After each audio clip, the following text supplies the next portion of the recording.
Welcome to my YouTube channel Ramesh online. AP ఉద్యోగులు మరియు పెన్షనర్ల September నెల జీతాలు మరియు పెన్షన్ల తాజా సమాచారం.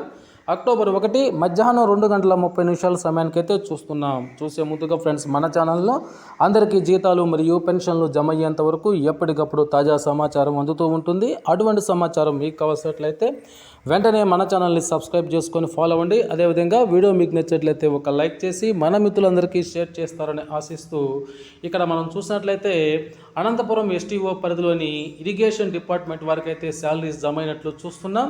అదేవిధంగా రాజమండ్రి శాలరీ పడింది అనే సమాచారం అయితే మనం ఇక్కడ అందింది.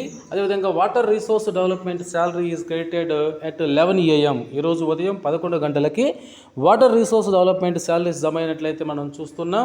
అదేవిధంగా ఇవే కాకుండా ఈరోజు ఉదయం మనం వీడియోలో డిస్కస్ చేసుకున్నట్లుగా మున్సిపల్ శాఖ, వైద్య ఆరోగ్య శాఖ, పోలీస్ శాఖ, ఏపీ జ్యుడిషియల్ డిపార్ట్మెంట్, అదేవిధంగా వాటర్ రిసోర్స్ డెవలప్మెంట్, ఈ డిపార్ట్మెంట్ల వారందరికీ కూడా ఈరోజు మధ్యాహ్నం నుంచి అయితే వారికి జీతాలు జమ కావడం జరిగింది.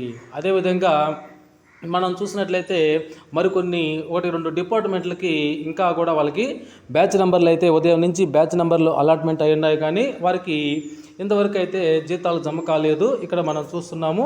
ఈ విధంగా వీరికి కూడా మరికొద్ది సేపట్లో ఈరోజు సాయంత్రం లోపలే వీరికి కూడా అయితే జీతాలు జమ అయ్యేటువంటి అవకాశాలు అయితే కల్పిస్తూ ఉన్నాయి. అదేవిధంగా ఇక విద్యాశాఖకు సంబంధించినటువంటి బిల్లుల్లో ఎటువంటి కదలిక లేదు.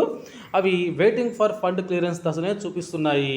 అదేవిధంగా పెన్షన్లకు సంబంధించినటువంటి బిల్లుల్లో కూడా సర్వీస్ పెన్షన్లు కావచ్చు, ఫ్యామిలీ పెన్షన్స్ కావచ్చు, ఆ బిల్లుల్లో కూడా అయితే ఇంకా కదలిక రావాల్సి ఉన్నది.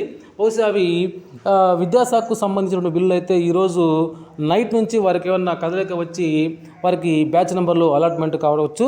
ఏదేమైనా బిల్లుల్లో కనుక కదలిక వచ్చినట్లయితే మన ఛానల్లో ఎప్పటికప్పుడు తెలియపరుస్తూనే ఉంటారు మిత్రులారా. ఓకే ఫ్రెండ్స్, ఇది సమాచారం. ఈ సమాచారం మీకు నచ్చినట్లయితే ఒక లైక్ చేయండి. Thank you.